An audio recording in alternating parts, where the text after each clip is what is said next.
Women in Afghanistan, they don't have any rights. I am the reality of my country. If the Taliban accepts the women's rights but not the rights of the minorities, would you still build a government with them? Enough is enough. We would like to be on the menu and also around the table. The Taliban themselves, they say nothing is done without them. No matter how much whitewash they are giving to the dirty face, the Taliban are the Taliban.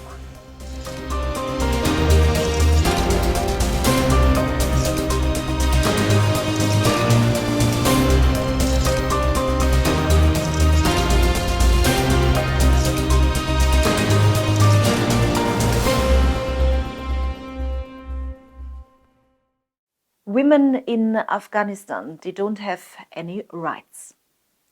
Although they are approximately 50% of the population in Afghanistan. Since the comeback of the Taliban, they lost all their rights. They cannot go to school, they don't have access to education or to work, and it got worse. Now women activists and many different groups are fighting to get the women's rights back. They want that women raise their voices, that they are heard, and that they are an active part of decision making. Here in Vienna is taking place the third Vienna Intra-Afghan Conference, and here are, of course, also women activists and women who raise their voices included, and they participate. One of these women is Shakira Barakzai, and we are welcoming her to a talk to get more information. How did you perceive the conference so far, and what's your opinion about the topics? Well, this is the third time. 2 times I attend in person and once online. It's amazing because being in exile, in having a lot of responsibility carrying on a shoulder, and when you are sitting with the people, of course, different political points of view, but a very strong common ground, a very solid common ground. It's given me a bit of energy that a positive change would be on the way. Are you satisfied with the inclusion of women in this conference? Is there enough participation of women? I don't think it's a gift.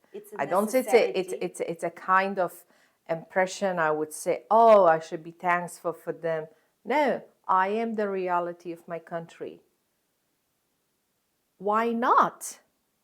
When we are talking about women, why not? Women must be, should be part of political process. Enough is enough. We would like to be on the menu and also around the table. Without women, politics will not move forward, especially in the circumstances where the women in Afghanistan we are right now. We are the very constructive, civilized, resistant force against all those anti-women groups' ideas. We are the one raising our voice against gender apartheid, against gender-based violence, which is gender prostitution and crime against humanity. Do you think that many people still see it as a gift, or that women should take it as a gift to be included? No, it's not a gift. It's the result of struggle. It's the result of belief. It's the demand of today Afghanistan. It's not something which is, I should say, oh, it's just a gift, it's the participant, it's the organizer, it's what? Would you think this conference with all male participants would be a conference to represent Afghanistan? No way. We're half of the population. We have our own voice, we have our own points of view, and we must share it. This conference is focusing on bringing people together from different communities, from different groups with different perspectives. How far did they come already? Is it already enough, or could it be more? It should be more. Of course, from where we start, the first conference, and if you see on the third one, a good progress. And it means like everything is going on the right direction. But I would say it's not enough. We need to see more inclusivity. We need to have on board all others, influence political, social media, and more activist to be. What do you think about the location? Vienna being the host, to say, for this conference, is it a good one? It's lovely because when a city of peace is hosting conference where they have enough experience for countries in a conflict, and they have the legacy, why not? None of the city could be better than Vienna. What are the focuses, the perspectives, and the angles of the third round of this conference in Vienna? Well, there are three areas where everyone is focusing on.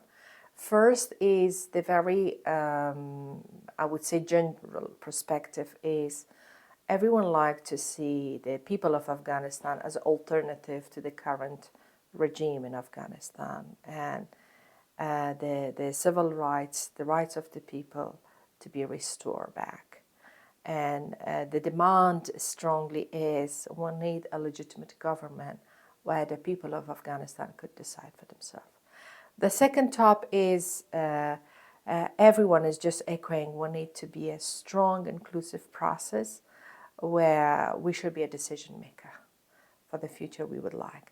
And of course, the third, inclusivity, when I say regarding gender, political points of view, minorities, majorities, whoever are the reality of Afghanistan. And the third, and I would say the most important one, is our roadmap for the future of Afghanistan. It might be a little bit challenge, but the reality is a different opinion. I think as much as opinion are different, that much the way to moving forward is way easier, because having and keeping on board different opinion, different ideas, different perspective, it means the conference is rich enough and the roadmap will be based exactly or mapping where is the Afghanistan and the public opinion. The Taliban themselves, they say nothing is done without them. There is no decision without them. How do you perceive this? Well, I fully understand their points of view, because when Afghanistan handed over to the Taliban, they counted as a point of victory. The difference between me and Taliban, or my view in Taliban, is they think they represent Afghanistan and they are the leader of Afghanistan. But my opinion is the people of Afghanistan must be a decision maker for their future. And if you want to see how popular and famous they are, when they don't have legitimacy and no recognition. So again, that's a challenge for Taliban, because that's why they're scared to go for the election. And if they say nothing could be possible without them, my point of view and my answer is nothing is possible without asking the legacy and opinion of the people of Afghanistan. It's the vote would say who's representing whom. If you see the definition of Taliban a few years back, a terrorist group, where still the United Nations put sanction on them. So we have to be careful about those terminologies where Taliban today are using for themselves. And no matter how much whitewash they are giving to the dirty face, but Taliban are the Taliban. Their nature, their ideology, their way of thinking and their behavior didn't change. As much as the international community tried to put a beautiful mask on their face, they are showing their own true color by suppression of the women, by limiting the civil rights, by, let's say, removing the entire basic rights from the nation, by not giving a single definition. Who is the Taliban? What do you think, how big is the force of the Taliban when it comes to decision making, when it comes to being really They are the not big. ones to say what we do and where we go? They are not big. If they were big, they will may hold election. If they are big, they will may have recognition and legitimacy. That's why I'm saying they're not big. If they were big 20 years, they couldn't control a single district from 2001 till August 2021. So it's better to see the depth of different players and their strategic depth inside of Afghanistan. And that gives empowerment to Taliban to be back in power.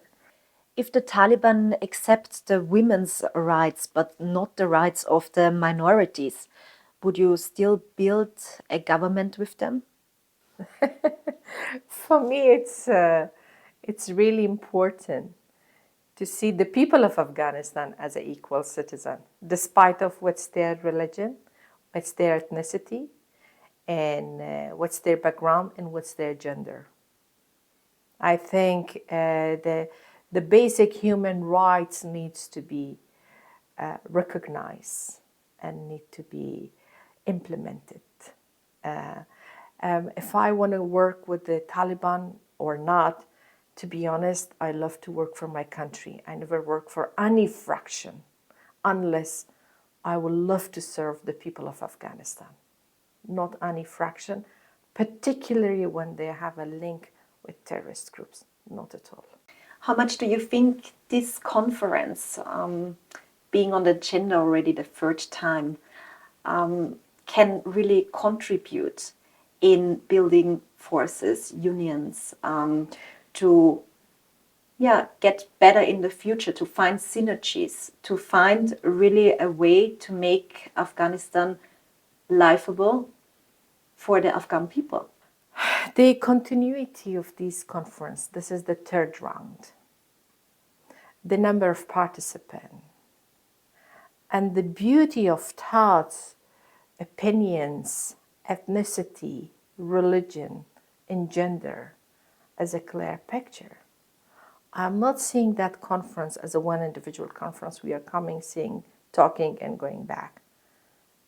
It's a process. It's just the beginning of the process. And this is the third. And there's a working group, there's secretariat.